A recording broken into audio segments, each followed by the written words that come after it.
예, 오늘은 맥주 감사 주일입니다. 이제 한국 교회가 근데 전 세계적으로 보면요, 칼럼에도 적었지만 맥주 감사 절기를 지키는 나라는 교회는 한국 교회밖에 없어요. 맥주 감사 절기를 이스라엘 말고 지키는 나라는 우리나라가 유일합니다. 왜 한국 교회가 신학적인 근거도 약하고 역사적인 전례도 없는 맥주 감사절을 지킬까요? 그것은 우리 민족만이 가지고 있는 어떻게 보면 신앙의 고백이고요. 믿음이고요. 그런 시대적인 배경의 역사가 있어요. 여러분 아시는 것처럼 이 민족이 잘 살게 된 때가 얼마 되지 않습니다. 불과 60년대, 70년대만 해도요.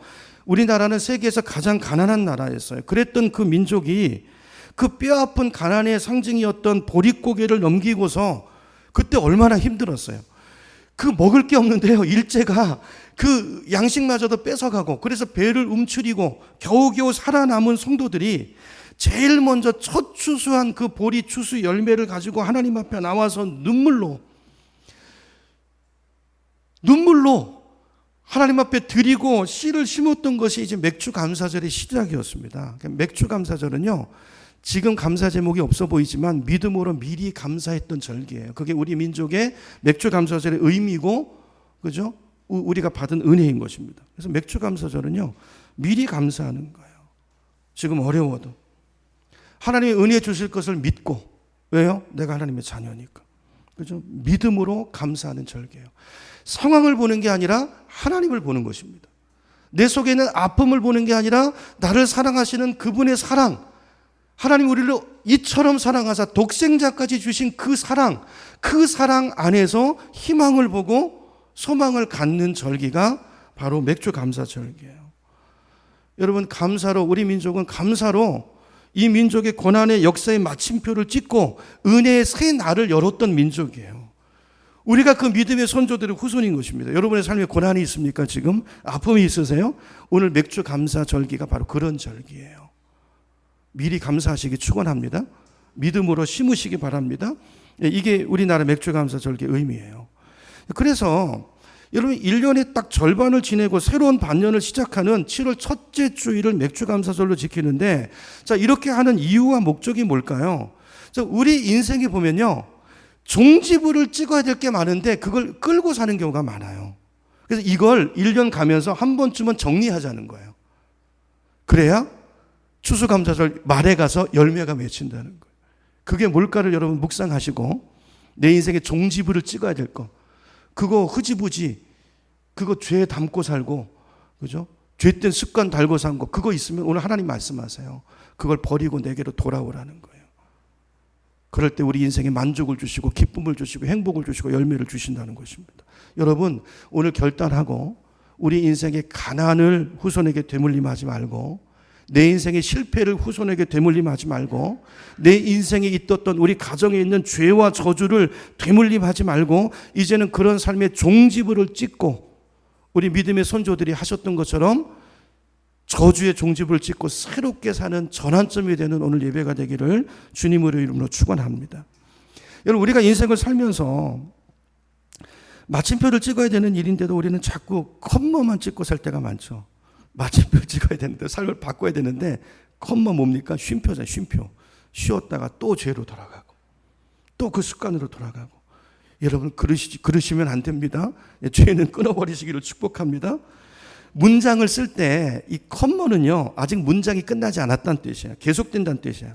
근데 마침표는 뭐죠? 이제 한 문장이 끝나고 새로운 문장이 시작된다는 의미거든요. 오늘 맥주절이 그런 의미가 돼야 된다는 거예요.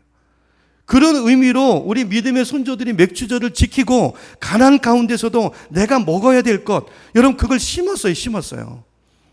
왜냐하면 그걸 심어야 후손이 먹기 때문에 배를 웅크리고 심었어요. 그게 맥주 감사예요. 자, 오늘 말씀을 통해서, 자, 이런 새로운 인생이 우리 삶에 오기 위해서 내 인생에 이제 마침표 종지부를 찍어야 될 게 있는데 그게 뭘까를 여러분 오늘 말씀 가운데, 예배 가운데 생각하시고 정리해 보시고 결단하시고 실천하는 우리가 되기를 축복합니다. 자, 오늘은 우리가 종지부를 찍어야 될 것 여러 가지가 있겠지만 오늘은 다 나눌 수 없으니까 행복과 관련해서 오늘 본문을 좀 상고해 보려고 해요. 여러분 다 행복을 원하시죠? 인생을 왜 삽니까? 라고 누가 저에게 물어보신다면 저는 이렇게 대답하겠어요. 다소 추상적일지 모르겠지만 저는 행복하기 위해서 삽니다. 행복하기 위해서 삽니다. 이렇게 말하겠어요.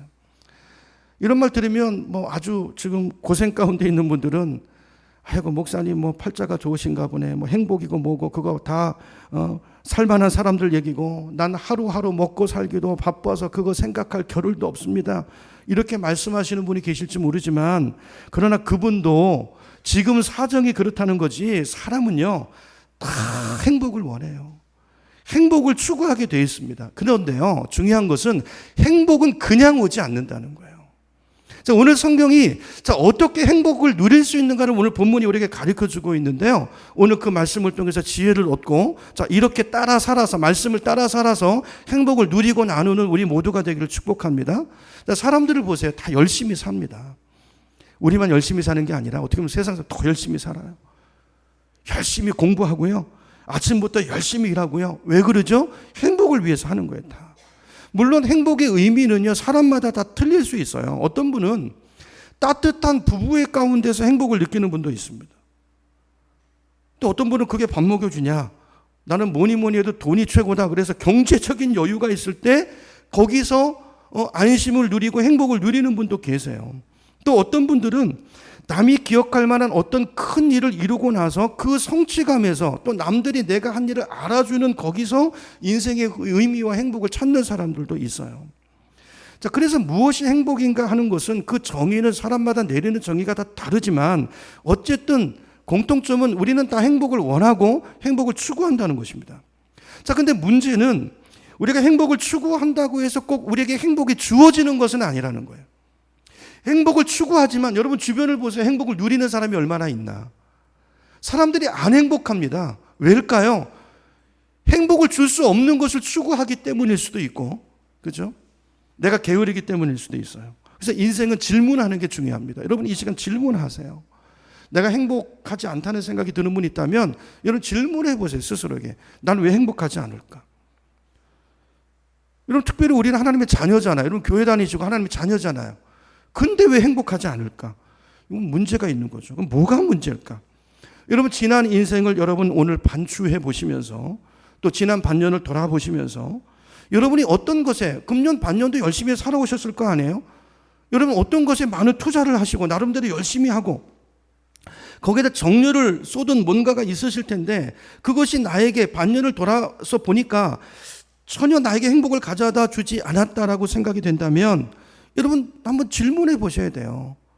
혹시 내가 잘못된 것을 추구하고 있지 않았나? 과연 내가 투자하고 내가 시간을 들이고 그랬던 것이 과연 그것이 나를 행복하게 만들어 줄 수 있는 것인가? 내가 바른 것을 추구했나? 라는 것들을 여러분 깊이 생각하고 점검해 보시고 그것이 아니라고 판단된다면 과감하게 거기에 대해서 우리가 마침표를 찍어야 한다는 거예요. 그게 오늘 본문이 우리에게 던져주는 도전인 것입니다.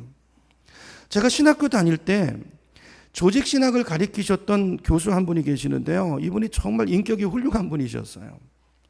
늘 자전거 잘 타고 다니시고 장단지 근육이 대단하셨고 그러면서도 얼굴은 너무 인자하신 그 목소리조차도 아주 예수님 같은 온화한 분위기를 풍기시는 분이었는데 그래서 우리 모든 학생들이 그분한테 가서 상담하기를 좋아했어요. 그리고 저분은 정말 걱정 근심 없을 거야. 자, 이렇게 우리는 그렇게 생각했는데 이분이 강의 중에 이런 얘기를 하셨어요. 자기가 정말 죽을 만큼 심한 우울증, 디프레션에 빠졌던 적이 있으셨다는 거죠. 그때가 언제냐 하면 이제 미국 유학 가서 이제 신학 박사 학위가 통과되고 나서 이분이 이제 5년 만에 박사 학위를 받으셨는데 정말 어렵게 고생하면서 공부를 하셨어요. 말씀을 들어보니까. 자, 그렇게 학위를 땄는데 졸업하기 바로 직전에 심한 우울증이 오더라는 것입니다. 자기는 이제 그걸 목표로 몇 년을 그냥 거기에다 올인했으니까 박사 학위를 받으면 큰 만족감이 오고 또 성경에 관해서 많은 의문증도 풀리고 이런 큰 기쁨이 임할 걸로 생각했는데 그 엄청난 시간과 노력을 들어서 학위를 땄는데 만족이 없더라는 거예요. 마음이 허전하더라는 거예요. 여러분 우리는 내가 어떤 것을 소유하면 그게 나한테 행복을 줄 거라고 생각합니다. 그래서 우리는 항상 뭘 가지려고 노력하죠. 그렇죠? 저런 집을 사면, 좋은 차를 타면, 내가 무엇을 얻으면, 내가 이 남자와 결혼하면 내가 행복할 거야. 이렇게 생각하지만 아니요. 행복은 소유에서 오지 않습니다. 그걸 가져보세요. 거기 행복이 있나? 소유의 행복은 있지 않아요. 행복은 어디서 올까요? 관계에서 오는 거예요. 위로는 하나님과의 바른 관계, 또 이웃으로는 가장 가까운 내 남편과 내 아내와의 바른 관계, 그 사랑의 친밀함, 그분과의 소통의 관계, 사랑의 관계 가운데 있을 때 사람은 그 관계 안에서 행복을 누리도록 만들어졌어요. 그래서 행복은 소유가 아니고 소통에서 오는 거예요. 소통. 여러분 행복하지 않다면 막혀 있는 거예요. 막혀 있는 것입니다.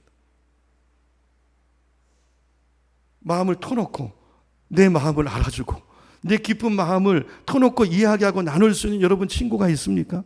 하나님과 그렇게 소통이 이루어지고 있습니까? 그죠? 맨날 나와서 이거 주세요 저거 그거 말고 그 고고한 기도 말고 하나님과의 친밀한 사귐의 기도가 있으신가요? 그 소통의 기도가 있으신가요? 여러분 부부간에 친밀한 나눔이 있으신가요? 제가 늘 말씀드리잖아요. 부부 관계를 위해서 여러분 노력하셔야 돼요. 노력하셔야 돼요. 근데 우리는 엉뚱한 것을 가지려고 이 중요한 관계의 시간들을 놓쳐버려요.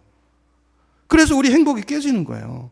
자, 그래서 하나님께서 이제 오늘 본문 2절에서 이렇게 말씀하세요. 여러분 성경을 보세요. 이제 이사야서 55장 2절을 보면 하나님이 안타까이 이사야를 통해서 이렇게 말씀합니다. 어찌하여 너희는 양식을 얻지도 못하면서 거기에다 돈을 지불하며 배부르게 하여 주지도 못하는데 그것 때문에 그걸 얻으려고 하루 종일 수고하느냐 그랬어요. 무슨 말입니까?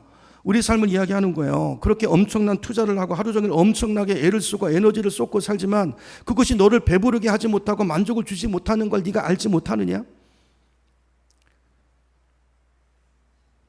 거기에 대해서 종지부를 찍으라는 거예요. 마침표를 찍으라는 거예요. 그러면서 2절 하반절을 보세요. 2절 하반절에 보면 우리 인생에 진짜 만족을 주는 것이 뭔가를 하나님이 말씀하세요. 여러분 하나님이 우리를 만드셨잖아요. 그죠? 우리를 만드셨어요. 하나님의 소원은 우리가 행복을 누리는 것입니다. 그분 안에서. 그 하나님의 말씀을 들으시기 바랍니다. 들어야 돼요. 2절 하반절 보세요. 들어라. 내가 하는 말을 들으라. 그리하면 너희가 좋은 것을 먹으며 기름진 것으로 너희 마음이 즐거울 것이다 그랬어요. 이게 행복이죠. 너희는 귀를 기울이고 행복을 원한다면 나에게 와서 들으라. 그리하면 너희 영혼이 살 것이라 그랬습니다. 여러분 정말 우리 인생에 만족을 두고 진정한 행복을 줄 수 있는 것이 무엇입니까? 하나님께서는 여기서 3절에서 예수 그리스도를 약속하고 계세요. 너희 행복을 위해서 그리스도를 보내시겠다는 거예요. 그분 안에서 너희는 행복할 수 있다는 거예요. 너희가 행복을 잃어버린 것은 나를 떠났기 때문이라는 거예요.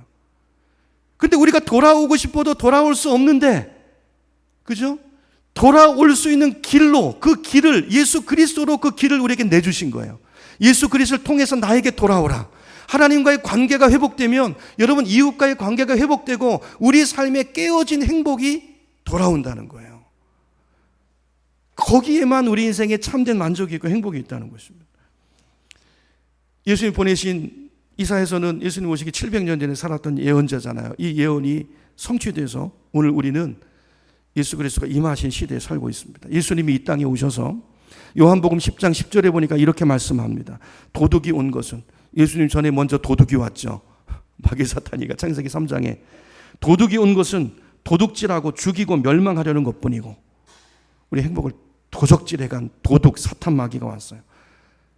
그래서 누가 왔어요? 이제 내가 온 것은, 예수 그리스도가 온 것은 양으로 생명을 얻게 하고 어떻게 해요? 더 풍성히 얻게 하려는 것이라. 이게 예수님이 오신 목적이에요. 행복을 주기 위해서. 행복은 어디 있다고요? 그리스도 안에 있습니다. 그리스도 안에 있어요. 그리스도와의 바른 관계 속에 있습니다. 영생이 무엇입니까? 우리 요한복음 강해 때 배웠죠? 요한복음 17장 3절에 보니까 영생은 곧 유일하신 하나님과 그가 보내신 자 예수 그리스도를 아는 것입니다 그랬어요. 그리스도를 아는데 행복이 있고 거기 만족이 있고 거기 영생이 있는데, 자, 중요한 것은 여기 안다는 것이 뭡니까? 공부해서 아는 것을 말합니까? 아니에요. 그분은 경험해서 아는 거예요. 그분과 함께 살아서 아는 거예요. 부부가 남편이 아내를 알듯이. 여러분 여기 제 아내가 있는데 여러분 아내를 아시지만 저처럼 모르시죠? 저는 거의 25년 이상을 같이 살았거든요. 제가 아내에 대해서 모르는 게 없습니다. 제 아내가 남편에 대해서 모르는 게 없습니다. 제 약점도 알고 제 눈물도 알고 저의 모든 것을 압니다. 그런데요, 부부가 30년 살았는데도 모를 수 있어요. 모를 수 있어요. 여러분, 이건 부부로 산 것이 아니죠. 소통이 없는 부부들이 있습니다. 그러니까 여기 안다는 것은 그렇게 아는 걸 말하는 게 아니라 속속들이 아는 거예요. 그렇죠? 그분과의 친밀한 교제 속에서 예수 그리스도의 친밀한 소통 가운데서 그분을 아는 것, 이걸 성경은 안다고 말해요. 여러분, 행복은 바로 여기서 온다는 거예요. 예수님과 친밀한 누림, 예수를 누리고 그분과 교통하고 그분과의 사귐 가운데서 우리 안에 정말 만족이 온다는 거예요. 여러분, 사람도요, 좋은 사람 만나잖아요. 그분의 영향을 받습니다. 여러분, 예수 그리스도를 만나고 그분과 매일 사귀고 그분과 매일 대화하고 그분의 영향을 받아보세요. 내 인생이 바뀝니다. 내 인생에 변화가 일어나요. 여러분, 실제로 여러분 인생을 한번 돌아보세요. 점검해 보세요. 여러분, 언제 가장 행복을 느끼시나요? 아내는요, 정말 남편이 나를 사랑해주고 참 나를 위해서 어떤 희생이라도 치를 것 같은 그런 믿음과 신뢰가 갈 때 그 남편 안에서 만족을 느껴요. 아멘이십니까? 정말이죠.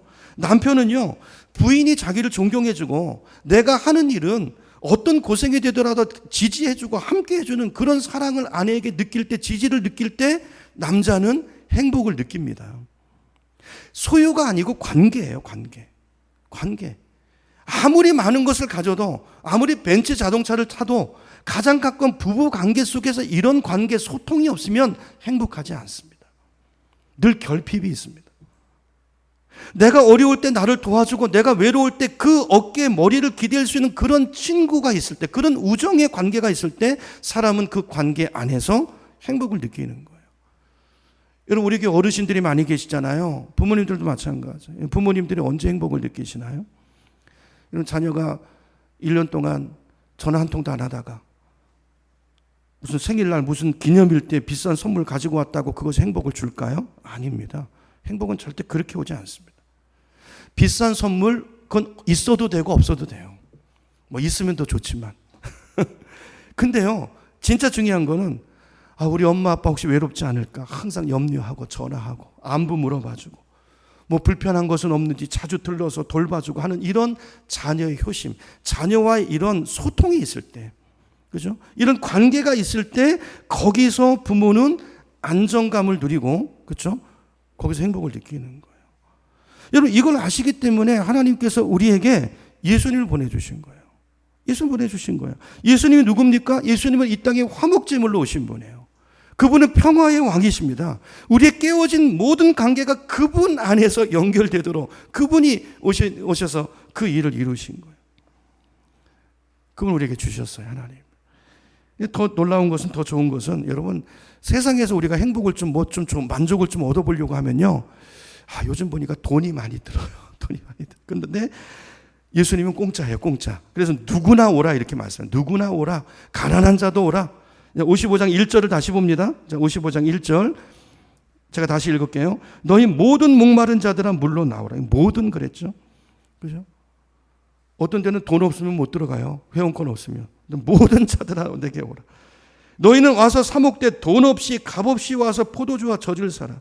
너희가 어찌하여 양식이 아닌 것을 위하여 은을 달아주며 배부르게 하지 못할 것을 위하여 수고하느냐. 내게 듣고 들을지어다. 그리하면 너희가 좋은 것을 먹을 것이며 너희 자신들이 기름진 것으로 즐거움을 얻으리라. 너희는 귀를 기울이고 내게 나와 들으라. 그리하면 너희 영혼이 살리라. 그러면서 그 다음에 그리스도를 약속하세요. 내가 너희와 영원한 언약을 맺으리니 뭐예요? 어떤 언약? 곧 다윗에게 허락한 확실한 언약, 은혜니라 그랬어요.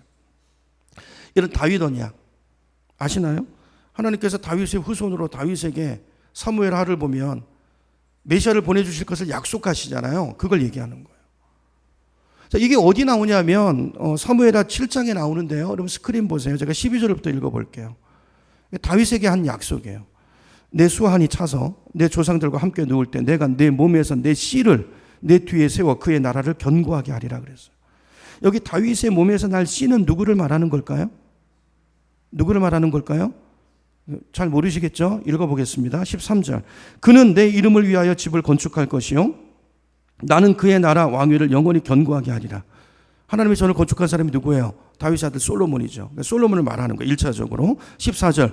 나는 그에게 아버지가 되고 그는 내게 아들이 되리니 그가 만일 죄를 범하면 내가 사람의 매와 인생의 채찍으로 징계하려니와 내가 내 앞에서 물러나게 한 사울에게서 내 은총을 빼앗은 것처럼 그에게서는 누구에게서는 솔로몬 네 아들 솔로몬에게서는 빼앗지 아니하리라. 자, 여기까지 보면 자, 다윗에게서 날씨 다윗의 후계자 누굽니까? 솔로몬을 말하는 거예요. 여기까지는. 자, 그런데요. 다음 구절로 가보세요. 16절을 보면 내 집과 내 나라가 내 앞에서 영원히 보존되고 내 왕위가 영원히 견고하리라 그랬어요. 자, 여기 보면 자, 나단이 다윗에게 전한 이 나라, 자, 영원한 나라는 어떤 나라죠? 하나님의 나라예요. 이스라엘 나라가 아니고. 왜냐하면 이스라엘 나라는 영원하지 않았잖아요. 솔로몬 때 그 왕위를 빼앗진 않았지만 솔로몬이 죄를 지었음에도 하나님이 이 언약을 기억하시고 그를 채찍으로 징계하시고 그래서 결국은 그를 받으시지만 그러나 솔로몬 이후에 이스라엘이 두동강에 나가고 그때부터 이스라엘의 국군이 기울기 시작하면서 얼마 가지 않아서 북쪽 이스라엘과 남쪽 유다가 망합니다. 자, 그러므로 여기 말하는 나라는 하나님의 나라예요. 하나님의 나라예요. 그렇죠? 우리가 다음 주에 또 다른 성경을 통해서 보겠지만 이 12절 다시 가보시면 자, 그러므로 이 영원한 하나님의 나라를 세울 하나님의 나라를 영원히 견고하게 하기 위해서 다윗의 계보를 통해서 하나님이 보내실 그 다윗의 후손으로 올 이 씨가 누구냐? 바로 예수 그리스도를 말씀하는 것입니다. 예수 그리스도. 그러므로 자, 오늘 본문 이사야 말씀의 요지는 뭐냐면요. 우리에게 말씀하시는 거예요. 지금까지 네가 살아오면서 네가 그걸 통해서 행복을 얻기 위해서 너 열심히 그걸 추구하고 붙잡으려고 애썼던 거 있지? 그게 너에게 행복을 주더냐? 그걸 질문하시는 거예요. 아니잖아. 그러면 거기에 종지부를 찍고 누구에게 오라는 거예요? 나에게 오라는 거예요. 거기 행복이 없고 나에게 행복이 있으니까 예수 그리스도를 영접하고 나에게로 돌아오라는 것입니다. 그럴 때 주께 돌아갈 때만 그분과의 관계가 회복될 때만 우리가 참된 영혼의 만족을 누릴 수 있고 영혼의 행복을 누릴 수 있고 우리 인생이 새로운 다른 인생을 살 수 있다는 것입니다. 여러분의 남은 인생이 이런 주님과의 따뜻한 친밀함 속에서 여러분 불안하시죠? 세상은 우리에게 안정을 주지 못합니다. 세상 살기 고단하시죠? 얼마나 치열해요. 여기 학생 계신가요? 너무 힘들죠? 더더군다나 대한민국에 태어나서. 여러분 주님께 돌아가시면 그분 안에 만족이 있어요. 만족이 있어요. 주님과의 친밀한 관계 속에서 두려움을 몰아내고 그분의 사랑으로 사랑 안에 굳게 서는 여러분 되기를 축원합니다. 자, 이 상반기를 마치면서 오늘 맥주 감사주일 메시지를 이 말씀을 나누는 것은 여러분 이게 우리 하반기 우리 교회 목표가 됐으면 하는 마음에서 이 말씀을 제가 전하고 있는 거예요. 여러분 하반기 이제 성경 공부 여러 강좌가 열릴 텐데요. 여러분 시간을 내서 나오시기를 축복합니다. 여러분 어떻게 해서든지 주님을 더 알기를 힘쓰세요. 주님과 가까워지기를 힘쓰세요. 거기에 진짜 만족이 있습니다. 그렇죠? 어떻게 하든지 하반기에는 하나님과의 관계에 여러분 삶의 우선순위를 두시고 어떻게든지 그분과 친밀함 속에서 평강을 누릴 수 있는 그 관계에 여러분을 던지고 좀 뛰어드는 결단이 있기를 축원합니다. 그게 행복으로 가는 첩경이라는 거예요. 자, 그러기 위해서 해야 될 일이 있어요. 그게 뭘까? 7절로 가봅니다. 7절에 가보면 이사야가 이렇게 말합니다. 악한 자는 무엇을 버리고? 그 길을 버리고 불의한 자는 무엇을 버리고? 그 생각을 버리고 주님께 돌아오라는 거예요. 자, 이 말은 무슨 말이냐면 버리지 않으면 돌아올 수 없다는 거예요. 단절 없이 주님께 돌아올 수 없다는 것입니다. 여러분 이 결단이 있으셔야 돼요. 여기 길은 뭘까요? 길은 생활 방식을 말해요. 원문을 보면 생각은 사고방식이죠. 말 그대로 생각이죠. 근데 길은 생활 방식, 내가 사는 방식이에요. 방식. 그걸 버리라는 거예요. 세속적인 방식. 여기 악하다는 것은 뭡니까? 그게 악한 거예요. 여러분 하나님의 자녀가 하나님의 방식으로 살지 않고 세상의 방식으로 살면 그게 악한 것입니다. 그거 버리고 오셔야 돼요. 그게 왜 악할까요? 그게 왜 악할까요? 여러분 내가 좀 더 주님을 사랑하기 원하고 주님 더 가까워지길 원하는데 그 방식을 끊어내버리지 않으면 그 방식이 나를 주님께 가까이 가지 못하게 막아요. 여러분 삶에 그런 것들이 많이 들어와 있거든요. 그걸 잘 분별해내시고 끊으시기 바랍니다. 마귀는 그게 우리한테 행복을 줄 수 있을 것처럼 우리를 속입니다. 미혹합니다. 그걸로. 저걸 가지면 행복할 것 같아요. 그래서 거기에 나를 몰아넣게 만들어요. 그래서 우리를 올감해요. 목적은 뭐죠? 뭘 줄 것 같아요. 아니, 가짜 만족이 와요. 그걸로. 예를 들면 돈이 그렇잖아요. 근데 진짜 만족을 잃어버려요. 그걸 얻느라고 주님을 놓쳐버립니다. 그걸 얻느라고 아내와 시간을 갖지 못하고 자식과 같이 있어야 될 시간을 놓쳐버립니다. 그래서 관계가 깨집니다. 돈은 얻었는데 지위가 올라갔는데 행복을 잃어버립니다. 이게 마귀가 우리를 속이는 전략이에요. 이걸 버리라는 것입니다. 하나님 이걸 보이시고 너의 그 생활 방식, 거기에 그 길로 가면 행복이 없어. 멸망이야. 너의 그 생각, 그 잘못된 마귀가 주는 생각, 여러분 평생 그렇게 살아서 생각에도 길이 있다는 걸 아십니까? 생각에 길이 나 있어요. 어떤 사람은 마귀가 어떤 문제를 딱 주면 생각에 길이 나 있어가지고 자동적으로 마귀가 원하는 방식으로 딱 생각이 가요. 난 안 돼. 난 틀렸어. 여러분 잘 분별하셔야 됩니다. 주님과 관계를 가로막는 것이면 겉으로 볼 때 아무리 좋아 보여도 그건 악한 것입니다. 그 자체만으로 그것만으로 놓고 볼 때는 문제가 없어 보이고 괜찮아 보여도 종국에는 그것이 관계를, 가장 소중한 관계를 깨버리는 것이기 때문에 내 인생의 악한 것으로 종국의 결론을 반드시 맺는 거라는, 그래서 그건 악한 거예요. 여러분 반년을 돌아보시면서 하나님과의 친밀한 관계에 방해되는 것들 다 마침표를 찍으시기를 축복합니다. 그리고 하나님께 돌아오세요. 그게 살 길이에요. 자, 7절을 다시 보겠습니다. 7절. 악한 자는 그 길을 버리고, 길이 뭔지 아시죠? 길을 버리고, 불의한 자는 그 생각을 버리고 주님께 돌아오라. 그리하면 주님께서 공의를 베푸실 것이다. 그리하면 주님께서 우리를 너그럽게 용서해 주실 것이다. 여러분 사람끼리의 관계는 한번 사이가 틀어지면 내가 돌아가고 싶어도 받아주지 않는 경우들이 많아요. 그래서 어떤 사람과 관계가 틀어졌을 때 내가 저분과 화해를 해야지 이런 생각이 들다가도 또 어떤 생각이 옵니까? 괜히 전화라도 한 통 했다가 이 사람이 화를 버럭 내고 전화 탁 끊어버리면 어떡하나, 이런 두려움 때문에 이러다가 못할 때가 많아요. 하나님의 말씀이 와서 저 사람한테 내가 사과도 하고 화해를 청하고 싶지만 또 한편으로 오는 생각이 있어요. 괜히 갔다가 그 사람이 확 흥분해가지고 너 그 사람 성격 몰라? 흥분해가지고 악을 쓰고 그러면 어떡할래? 그래서 또 주저앉아요. 이 생각과 길을 버리라는 것입니다. 결과는 주님께 있으니까 그게 아니고 하나님이 하라는 걸 하라는 거예요. 그러면 평강이 와요. 아멘이십니까? 이거는 경험이에요, 경험.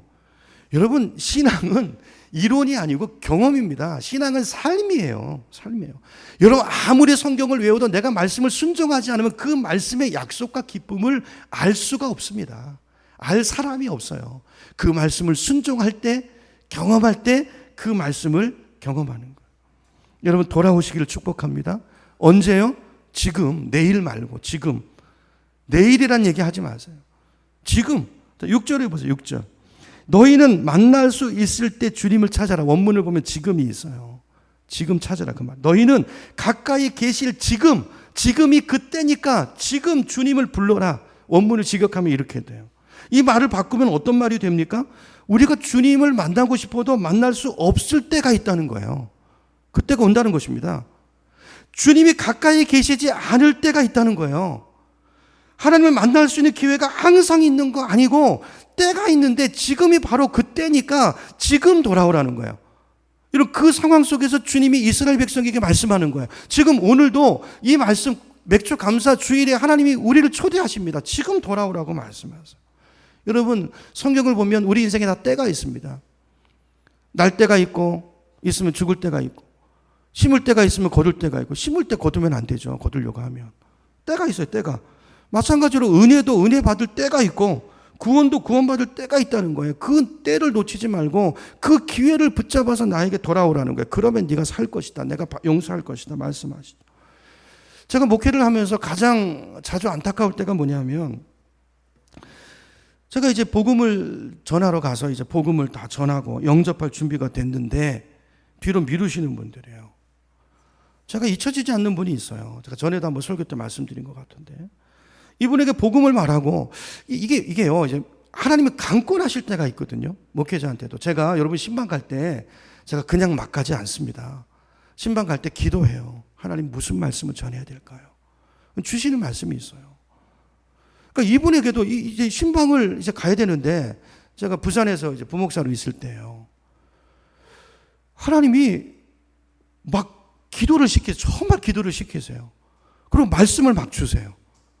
하나님의 뜻이 있나 보다. 그래서 이제 복음을 말하고 하나님의 사랑을 쭉 가서 얘기했는데 이분이 정말 은혜를 받더라고요. 그러니까 은혜 받을 때인 거죠. 그래서 준비를 시키고 기도를 시키시고 그래서 복음을 전하게 한 거죠. 가서 전했더니 은혜를 막 받아요. 눈물을 펑펑 흘리면서 감동을 받으세요. 그래서 권사님이세요. 권사님, 제가 이렇게 말했어요. 권사님인데, 권사님, 지금 예수님을 주님으로 영접하시겠습니까? 그랬어요. 간이 보죠, 부목사가. 그랬더니 그 권사님이 뭐라고 말씀하시냐면요. 그 대답이 더 신기해요. 뭐라고 말씀하시냐면, 화를 내는 것도 아니고, 지금 내가 주님을 영접 못하겠고, 나중에 내가 기도하고, 본인이 이제 너무 힘드셨나 봐요. 기도하고 나중에 기회 봐서 내가 목사님 다시 부르고 제가 다시 예수님 영접할게요. 그리고 그 뒤가 없었어요. 그리고요, 한 넉 달인가 있다가 돌아가셨어요. 저는 잘 몰라요. 그분이 구원받은지 안 받은지 몰라요. 두려워요. 여러분, 때가 있습니다. 때가 있어요. 여러분, 이게 다 우연히 일어나는 것 같지만 그 배후에는요, 기도가 있고 뭔가 여러분을 위해서 우는 사람이 있고, 여러분, 그렇게 해서 오는 기회예요. 이 기회가 그냥이 아니라 하나님이 정말 예수 그리스도를 보내시고 하나님의 사람을 세우시고 그 한 사람의 그 하나님의 사람이 서는데 많은 시간이 걸리고 그래서 그 사람이 온 거예요. 복음을 들고. 때를 놓치지 않기를 축복합니다. 제가 목사라서 하는 말씀이 아니고 제가 가서 신방 가서 여러분 때로 곤면하고 안타까운 마음으로 할 때 여러분 흘려 들으시지 마시기 바랍니다. 그 가운데 하나님이 주시는 음성이 있어요. 목사의 말로 듣지 마시기 바랍니다. 목사의 말을 할 때도 있어요. 그 음성이 없을 땐 제가 나름대로 묵상해서 하죠. 근데 하나님이 전하라고 주시는 말씀도 있어요. 정말이에요. 그래서 고린도후서 6장 2절에 보면 바울이 이렇게 말해요. 보라, 지금은 은혜 받을 만한 때요. 보라, 지금은 구원의 날이로다. 여러분, 예수님 영접도 그렇고 주님 섬기는 것도 그렇고 부모님 모시는 것도 그렇고 돌아오는 것도 그렇고 여러분, 때가 있어요. 여러분, 그 때가 올 때, 기회가 주어졌을 때 잘하시기를 축복합니다. 그때 하셔야 돼요. 기회가 또 오지 않아요. 기회가 있을 때 뛰어드시기 바랍니다. 기회가 온 거는요, 하나님의 뜻이에요. 그걸 통해서 하나님이 하고 싶으신 일이 있는 거예요. 거기에 반응하시고 순응하시고 순종하셔야 돼요. 순종. 그래야 역사가 있어요. 여러분, 지금 이제 반년을 살아오셨는데 어떤 분은 혹시 이런 분이 있으신가요? 2023년은 뭐 한 3월부터 꼬이기 시작해서 어차피 망했으니까 금년은 망하고 내년부터 잘해야 되겠다. 여러분, 이건 마귀가 주는 생각입니다. 마귀가 주는 생각. 지금 잘해야 내년이 있는 거예요. 지금 잘해야 내년 잘할 수 있지, 지금 이렇게 망가지는 분 쳐놓고 제가 내년에 잘하는 분 한 번도 본 적이 없어요. 지금 내년을 기다리지 마시고 지금 오늘 결단하시는 여러분 되기를 축원합니다. 이런 담배 끊는 것도 그래요. 제가 담배 끊을 때 군에서 보니까 저는 한 번에 확 끊었거든요. 팍 꺾어버렸어요. 곽제. 그리고 끊었어요. 하나님이 은혜를 주셔서. 근데 보면 내년부터 끊겠다고 하는 사람 그거 안 끊겠다는 얘기예요. 그거 내년부터 끊겠다. 나 안 끊어 그 얘기예요. 그렇게 들으시면 딱 맞아요. 요거 한 대만 피고 끊겠다. 요것도 믿을 사람 못 돼요. 진짜 끊는 사람은요, 그 자리에서 그거 꺾어버리는 사람. 여러분, 오늘 주님의 음성 들으시고 이 결단이 우리에게 있기를 축원합니다. 깨닫기만 해서도 소용없어요. 깨달은 대로 사셔야 돼요. 끊을 거 끊으시고 결단하시고, 그죠? 하나님 어떤 마음을 주시면 너 이거 정리해라 있으면 뒤로 미루지 마시고 오늘부터 정리하세요. 지금이야말로 은혜 받을 때고 구원의 때라는 걸 기억하시기 바랍니다. 자, 하나님께서 이렇게 이사야를 통해서 이런 축복을 약속하셨는데 근데 그 당시 역사 상황을 보면요, 이스라엘 사람들한테는 이게 말이 안 되는 얘기예요. 왜냐하면 아까 말씀드린 것처럼 솔로몬 때부터 치세가 기울기 시작해가지고요, 이미 나라가 기울었어요. 북쪽 남쪽 전부 다. 그래서 하나님께서 예언자들을 통해서 너희가 이제 망할 거다라는 것을 여러 차례 예언을 이미 하셨거든요. 자, 그런데 오늘 나단의 신탁을 통해서 하나님 이렇게 말씀하세요. 다윗의 후손 가운데, 네 후손 가운데 한 씨가 나와서 영원한 왕노릇을 한다는 것을, 이거는 그 당시 상식으로 볼 때는 오늘 이사야 이 시대에는 불가능한 말, 받아들이기 어려운 말씀이에요. 우리도 그렇죠. 응답을 받았는데 내 상황과 그 응답이 달라요. 아, 이런 일이 있겠어. 여러분, 그렇게 하시지 마시기 바랍니다. 그건 믿음 없는 거예요. 정말 믿음 없는 거죠. 자, 그래서 하나님께서 오늘 본문에 그럴까봐 8절과 9절에 당부하세요. 8절로 가봅니다. 8절, 9절 우리 같이 한번 읽어보겠습니다. 시작. 이는 내 생각이 너희 생각과 다르며 내 길은 너희 길과 다름이니라. 여호와의 말씀이니라. 이는 하늘이 땅보다 높음같이 내 길은 너희 길보다 높으며 내 생각은 너희 생각보다 높음이니라. 차원이 다르다는 거예요. 네 생각으로 결정 판단하지 말라는 거예요. 내가 된다면 된다는 거예요. 내가 그렇다면 그런 줄 알라는 것이죠. 그죠? 너희들은 내 약속이 믿어지지 않겠지만 이게 어떻게 너희 생각으로 이게 어떻게 될지 이게 계산이 서지 않겠지만, 그러나 너희들의 수와 내 수는 다르다 그 얘기예요. 너희들 수로는 안 된다, 그게 맞다. 그러나 내가 나의 말이다, 나의 수가 있다는 거죠. 반드시 된다는 것입니다. 그러면서 10절 11절에 이렇게 말씀하세요. 11절, 이는 그랬죠. 이는, 이게 가능한 것은 이는 비와 눈이 하늘에서 내려서 땅을 적셔서 싹이 돋아 열매를 맺게 하고 씨 뿌리는 사람에게 씨앗을 주고 사람에게 먹거리를 주고 나서야 그 근원으로 돌아가는 것처럼 하나님의 일이 이루어지는 과정이 있다는 거예요. 하나님이 그 일을 이루신다는 거예요. 나의 입에서 나가는 말도 내가 뜻하는 바를 다 이루고 나서야, 내가 하라고 보낸 일을 성취하고 나서야 나에게로 돌아올 것이다 그랬어요. 여러분, 하나님의 약속은 반드시 이루어짐을 믿으시기 바랍니다. 오늘 말씀의 결론이에요. 여러분, 이 믿음 여러분 오늘 가지고 돌아가시기 바랍니다. 사람의 말은 믿을 말이 못 되지만 하나님의 약속은 반드시 이루어집니다. 자, 우리도 그럴 때가 있죠. 이스라엘 백성들처럼 우리가 하나님의 말씀을 붙들고 약속을 붙잡고 믿음으로 기도하는데, 근데 우리는 자꾸 상황을 보잖아요. 근데 되어져 가는 일을 보면 일이 거꾸로 가는 거예요. 내 생각은 이렇게 돼야 저게 될 것 같은데 일이 반대로 가요. 근데 하나님의 길은 우리 길과 다르다니까요. 일이 계속, 내가 볼 땐 일이 계속 꼬이는 것 같아요. 상황이 점점 악화되는 것 같아요. 아니, 그건 내 생각이고요. 하나님의 길은 달라요. 그게 지금 되는 길이라니까요. 하나님의 영광을 드러내는 길이라니까요. 그러므로 여러분, 그런 상태에 있다 할지라도 하나님 말씀을 의지하지 말라는 거예요. 우리가 할 수 있는 것은 아무것도 없어요. 믿음이에요. 하나님을 기대하는 거예요. 하나님이 말씀하셨으니까, 하나님이 약속하셨으니까 그분이 그분의 방법으로 그분의 때에 그분의 뜻을 이루실 것이다 라는 것을 믿는 믿음. 우리에게 필요한 건 이거 하나예요. 그죠? 이 믿음이 있으면 하나님의 뜻이 정확하게 그분의 때에 그분의 방법으로 이루어지는 줄로 믿습니다. 그러므로 여러분, 내가 기도하고 기대하는 어떤 일이 지금 내 생각대로 진행되지 않는 것은 하나님이 역사하지 않는 징표가 아니고 그분의 방법과 그분의 마음을 내가 모르고 있다는 증거예요. 아멘이십니까? 여러분, 변치 않는 것과 변해야 될 것을 구분하셔야 돼요. 하나님의 말씀을 바꾸시면 안 돼요. 하나님 말씀이 내게서 나간 말은 그 뜻을 다 성취하고에 돌아올 것이다, 이 말을 믿으세요. 이게 진리예요. 자, 그러면 이렇게 약속하셨는데 그 약속이 나한테 왔어요. 자, 그런데 내가 생각할 때 다르게 보여요. 그러면 누가 틀린 거예요? 말씀은 맞다고요. 그러면 내가 뭘 모르고 있는 거예요. 그럼 질문하셔도, 하나님, 이것의 의미가 뭡니까? 그래서 그분의 방법과 그분의 뜻을 알고 그분의 마음에 합해져서 믿음으로 반응하고, 그죠? 믿음으로 하나가 될 때 그 약속이 우리 안에 현실로 이루어지는 그 영광을 보게 되는 것입니다. 이 믿음의 길을 가셔야 돼요. 이걸 이제 가장 잘 보여주는 것이 사도 바울의 인생인데요. 그죠? 바울이 그 말년에 그 전도행을 마치고 바울의 소원은 로마 제국의 수도인 그 로마에 가서 복음을 전하는 거였어요. 그리고 기회가 되면 그 옆에 스페인까지 가서 복음을 전하는 게 바울의 소원이었어요. 그래서 그걸 위해서 바울은 간절히 기도합니다. 근데 되어지는 일을 보면요, 바울의 기대와는 점점 반대로 가요.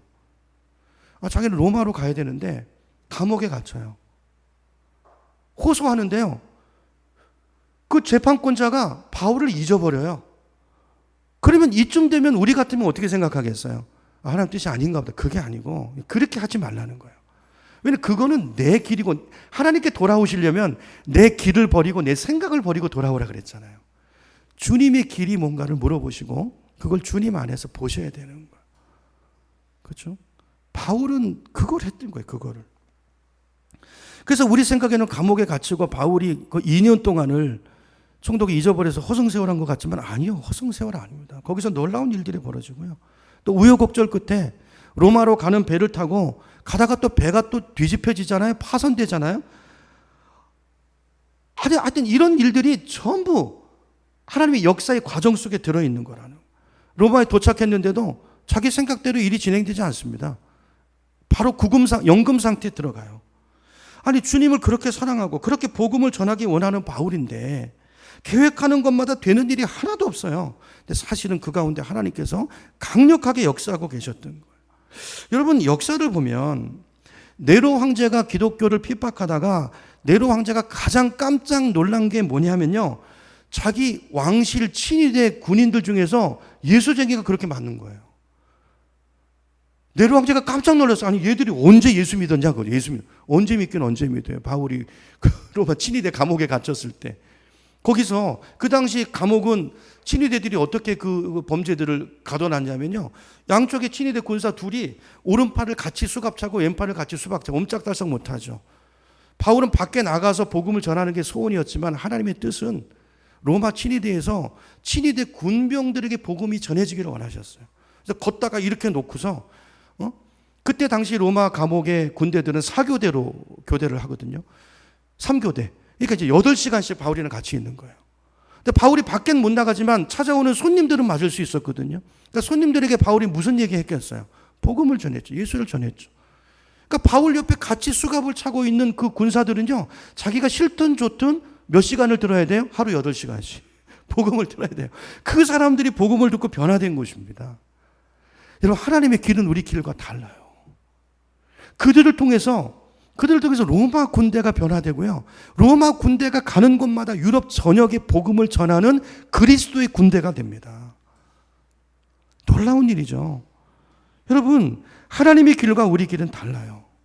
하나님의 방법과 우리 방법은 다릅니다. 그러므로 여러분, 하나님의 뜻이 분명하고 하나님께서 주신 응답이라고 생각되면 지금 내 삶에 일어나는 일이 내 기대와 정반대로 나타난다 할지라도 여러분, 소망을 포기하지 마시고 지금 하나님이 역사하고 계시다는 걸 믿으시고 그 주님께 물어보시기 바랍니다.